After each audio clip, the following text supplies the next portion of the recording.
अगर ये बिहार में, उत्तर प्रदेश में होता है, ऐसी वारदातें होती हैं तो हम उसके आदी बन चुके हैं। बिहार और उत्तर प्रदेश में दलितों पे अन्याय होता है, उसके हम आदी बन चुके हैं। लेकिन महाराष्ट्र में ऐसा नहीं होना चाहिए। महापुरुषों के विचार और संदेश किसी एक राजनीतिक दल के नहीं होते, वो पूरे देश और दुनिया के लिए होते हैं। मान्यवर कांशीराम, हिस्टोरिकल जर्नी में आपका स्वागत है। मैं प्रफुल्ल भालेराव।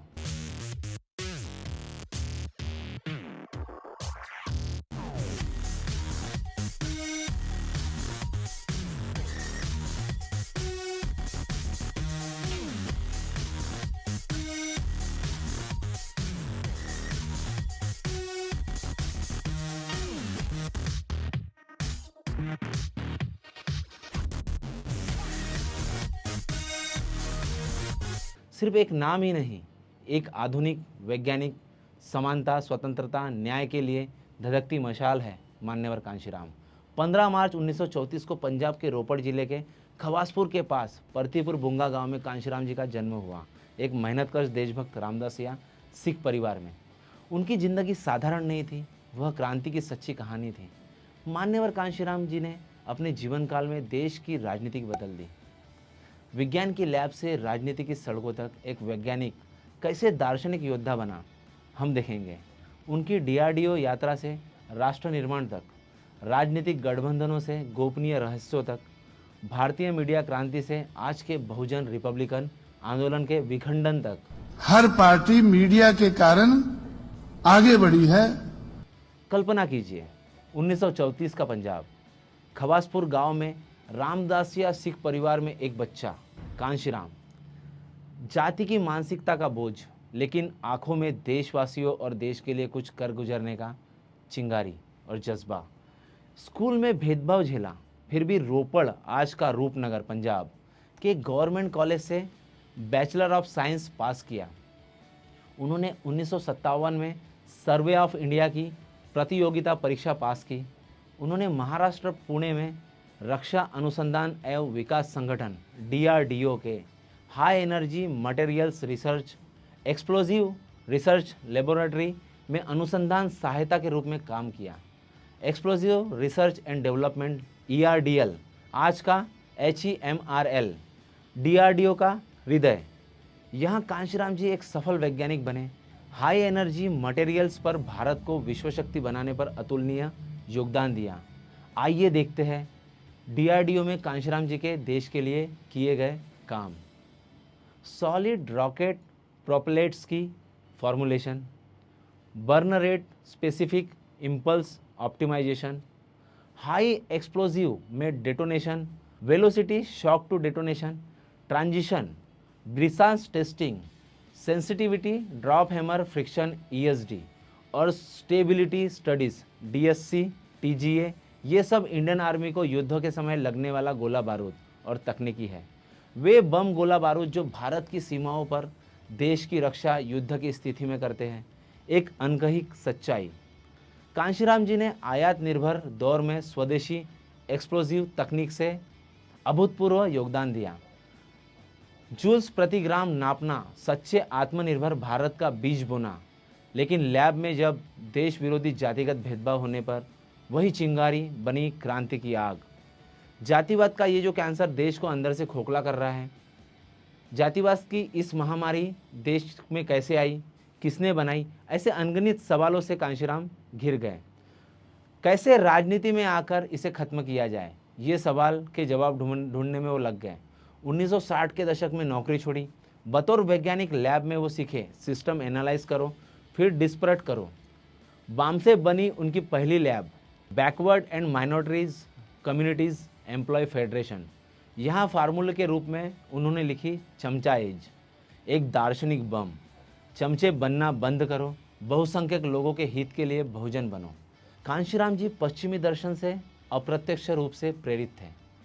मार्क्स की हेजिमनी, निश्चय की स्लेव मॉरलिटी को खारिज कर अंबेडकर, फुले, पेरियार और संतों के भक्तिकाल को भारतीय क्रांति से जोड़ा।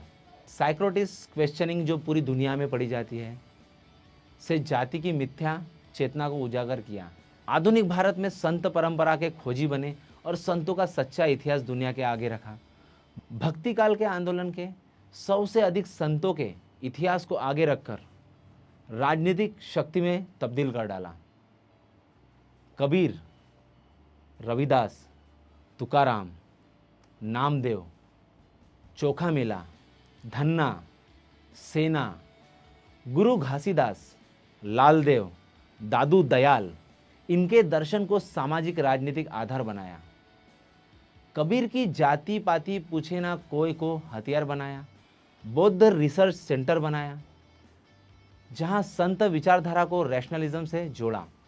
बुद्ध, कबीर, फुले उनके संत आइडियोलॉजी के स्तंभ बने। कांशीराम जी हमेशा कहते थे, संतों ने आध्यात्मिक और सामाजिक क्रांति की, हम उसी आधार पर देश और दुनिया में राजनीतिक क्रांति करेंगे। ये उनका बृहद वाक्य रहा जिसमें वे अपने जीवन काल में सफल भी रहे। कांशीराम जी को सिर्फ राजनीतिक नेता कहना ये उनका सही आकलन नहीं होगा। वे DRDO के भारतीय वैज्ञानिक थे।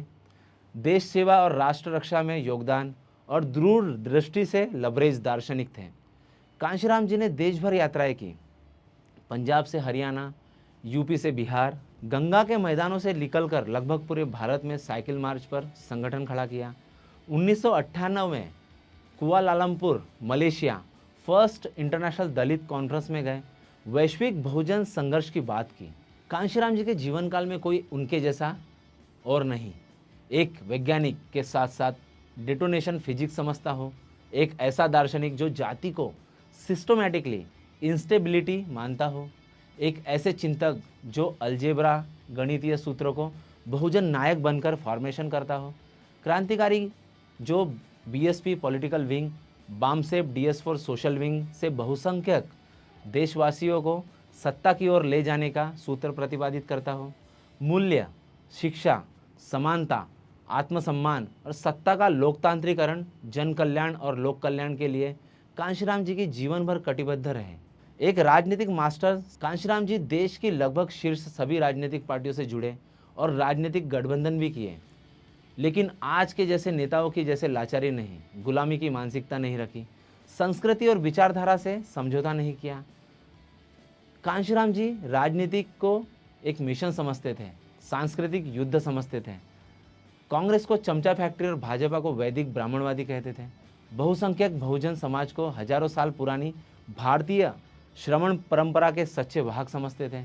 1993 में मुलायम सिंह की समाजवादी पार्टी से गठबंधन, बहुजन यादव क्रांति, मिले मुलायम कांशीराम, वोट हमारा राज तुम्हारा, नहीं चलेगा नहीं चलेगा, जिसकी जितनी संख्या भारी उसकी उतनी हिस्सेदारी, जैसे अनोखे नारों ने पूरा बिहार और उत्तर प्रदेश झूम उठा, जो कांशीराम जी के सामाजिक लैब से निकले हुए नारे थे, जिससे OBC, SC, ST, VJNT, DT, SBC धार्मिक अल्पसंख्यक एकजुट कर देश में एक नई राजनीतिक विचारधारा का और एक नया नेतृत्व स्थापित कर दिया, जो आज भी सफल प्रयोग है। आज भारत में अनेकों राजनीतिक पार्टियां उनका ये सूत्र, जो बहुजन सूत्र है, को अपनाकर सरकार बनाती भी है और गिराती भी है। कांशीराम जी के राजनीतिक प्रयोगों और नारों के रूप में फार्मूलों ने देश में एक नई ऊर्जा को जन्म दिया और बाबा साहब के समाज के नवनिर्मित के सिद्धांत को कांशीराम साहब ने नव चेतना के साथ जोड़ा। मुलायम सिंह यादव समाजवादी बहुजन समाज पार्टी गठबंधन से मजबूती, लालू प्रसाद यादव बिहार में OBC, SC, ST मुस्लिम ब्लॉक से मजबूती, रामविलास पासवान सत्ता केंद्रित दृष्टिकोण से मजबूती, बहुजन एकता ने मंडल युग को और तेज कर दिया। मीडिया पर मुख्यधारा के ब्राह्मणवादी एकाधिकार के खिलाफ कांशीराम जी ने नया मीडिया बनाया। हर पार्टी मीडिया के कारण आगे बढ़ी है और बहुजन समाज पार्टी मीडिया के विरोध का मुकाबला करके आगे बढ़ी है, जिसका आज भारत में जो अल्टरनेटिव मीडिया का स्वरूप दिखता है, उसके बीज डॉक्टर BR आम्बेडकर के बाद इस मॉडर्न युग में कांशीराम जी ने लगाए। 1979 में द ऑप्रेस्ड इंडियन, 1972 में द अनटचेबल इंडिया, 1984 में बहुजन टाइम्स, बहुजन साहित्य, श्रमिक साहित्य, बहुजन संगठक, बहुजन नायक, इन मीडिया ने देश के तथाकथित उच्च वर्णीय मीडिया के वर्चस्व को चुनौती दी। देश के सभी प्रमुख भाषाओं में देश के नागरिक इन अखबारों के और मैगजीन के माध्यम से जागरूक होने लगे। नोएडा की भूमि पर एक कमर्शियल लैंड खरीदकर तकनीकी से लैस मीडिया हाउस पर योजना कांशीराम जी कर रहे थे। बॉलीवुड पर टिप्पणी, जो फिल्में आती है वो पिछड़े को क्लाउन बनाती है, वो क्रांति नहीं फैलाती। वो हमेशा कहते थे पहले हिस्ट्री रीराइटिंग करो, कबीर फुले पेरियार पर आधुनिक फिल्में बनाओ, ऐसी उनकी सोच थी। फिल्मांकन, डायरेक्शन, कैमरा पर कांशीराम जी ने पहल भी कर ली थी। कांशीराम जी एक नायक थे जो आज के हीरो से कई और अलग थे। आज जब हम देखते हैं देश में बहुसंख्यक समाज की राजनीति ताकत बिखरी हुई है, बाबा साहब और कांशीराम की सोच को अप्लाई किए बिना बहुजन रिपब्लिकन्स राजनीतिक दिशाहीन है। जो कांशीराम जी के समकालीन प्रत्यक्षदर्शी थे, आई विटनेस, जिन्होंने कांशीराम जी को देखा, वो लोग कहते हैं हमने कांशीराम जी को देखा, वो हमारे घर आए, हमारे साथ भोजन किया, हमारे साथ रहे, हमने उनके साथ साइकिल मार्च किया। लेकिन जो बुद्धिजीवी वैज्ञानिक सोच रखने वाले कांशीराम जी थे, जो विचारधारा को संस्थागत इंस्टीट्यूशन में अमर रखने की बात करते थे, वो लोगों की चर्चा का विषय नहीं। आज बीएसपी आरपीआई की देश भर बड़ी बड़ी रैलियां होती है, लाखों की संख्या में साल भर कार्यक्रम होते हैं, जनसागर उमड़ता है, लाखों दिलों में जोश भरा रहता है, लाखों करोड़ों लोग बाबा साहब और कांशीराम की उस उम्मीद की किरण की वजह से सभाओं में आते हैं। लेकिन कांशीराम और बाबा साहब का असली संदेश कहीं खो सा गया है। कांशीराम और बाबा साहब का बौद्धिक भाषण मानसिक खाद था, जो लोग सुनने उस वक्त आते थे। वो भाषण, वो सोच अब नहीं रही। कांशीराम जी का संदेश था, चमचा एज खत्म करो, बहुजन एक होकर सत्ता की चाबी हासिल करो, जाति की दीवारें तोड़ो, गांव कस्बे जोड़ो, वैज्ञानिक सोच से सांस्कृतिक संगठन बनाओ, हजारों सालों का दर्शन साहित्य निर्मित करके एक राजनीतिक हथियार बनाओ और सत्ता में आओ, पॉलिसी मेकिंग में आओ, क्योंकि सत्ता के बिना सम्मान नहीं, न्याय नहीं। वे कहते थे जब तक सत्ता में हम नहीं आते हम आराम नहीं करेंगे। लेकिन आज जब हम देखते हैं रैली में भीड़ तो आती है, संसाधन भी अपार है, पर वह आग, वह क्रांति की चिंगारी नहीं है जो लैब से सड़क तक और विज्ञान से राजनीति तक आती है, जो हजारों सालों के इतिहास को एक जगह रोक लेती है। भीड़ दिखती है, ताकत दिखती है, लेकिन कांशीराम जी और बाबा साहब जी की जो असली मैसेज है वो कहीं धुंधला सा दिखता है। बहुजन समाज पार्टी 2024 तक लोकसभा में 0 सीटों पर आती है। National vote share 2.4%, Uttar Pradesh में 9.39%। 2026 तक कोई मेंबर ऑफ पार्लियामेंट नहीं, राज्यसभा टर्म खत्म, नेशनल स्टेटस खतरे में, गुट टूटे, गठबंधन बिखरे, मीडिया में आवाज़ दबी, आरक्षण वोट बैंक बना, मेहनत कश देशभक्त बहुजन खतरे में, कोई मजबूत रक्षा कवच नहीं, जाति कस्बा गांव से सबकी सोच अपनी अलग अलग। क्या इसका कारण रियल बाबा साहब और रियल कांशीराम के सोच से दूर जाना है? क्या उनकी प्लानिंग से दूर जाना है? लेकिन इतिहास में हम देखते हैं कि कांशीराम जी के सपने के भारत की सोच में इस समस्या का समाधान निहित है। दुनिया का इतिहास गवाह है। नेल्सन मंडेला ने अपार्थाइड तोड़ा एकता से, मार्टिन लूथर किंग ने आई हैव अ ड्रीम से नस्लवाद मिटाया, फिदेल कास्त्रो ने गरीबों को क्रांति सिखाई। इन बातों से सीख मिलती है। नकारात्मकता और जातिवाद के चक्रव्यूह को तोड़ने का वैज्ञानिक फार्मूला और समाधान कांशीराम जी देते हैं, जो आज देश की सारी बहुजन और रिपब्लिकन सोच पर लागू होती है। गांव जोड़ो सोशल विंग से, जागृति करो पॉलिटिकल विंग से, सत्ता लो और मीडिया पुनर्जीवित करो, क्षेत्रीय भाषाओं में मुखपत्र अखबार छापो, सेम नैरेटिव के साथ ट्रेनिंग और संस्थान खड़े करो, रिपब्लिकन्स और बहुजन फोर्स बनाओ, लेखक विचार चिंतक को जोड़ो। ये कांशीराम जी कहते थे। हमारी लड़ाई एक पवित्र महाज है, मिशन है। ये अमानवीय संस्कृति के आगे मानवीय संस्कृति खड़ी करने का युद्ध है। जब तक सत्ता में नहीं आराम नहीं। चमचा एज खत्म करो, बहुजन कवच हेजेमनी बनाओ, पेरियार से अंधविश्वास तोड़ो, मार्क्स निश्चय से प्रचलित हेजेमनी उखाड़ो, अलोकतांत्रिक किंग नॉन वायलेंट रेसिज्म से लड़ो, भारत के संविधान को हथियार बनाओ। और आज कांशीराम को याद करते हुए हिमालय से कन्याकुमारी तक एक विचारधारा में शामिल हो जाओ।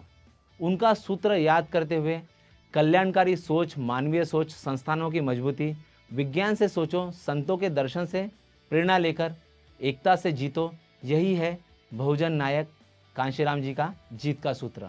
कांशीराम जी का अभियान कहीं हम भूल न जाएं। धन्यवाद।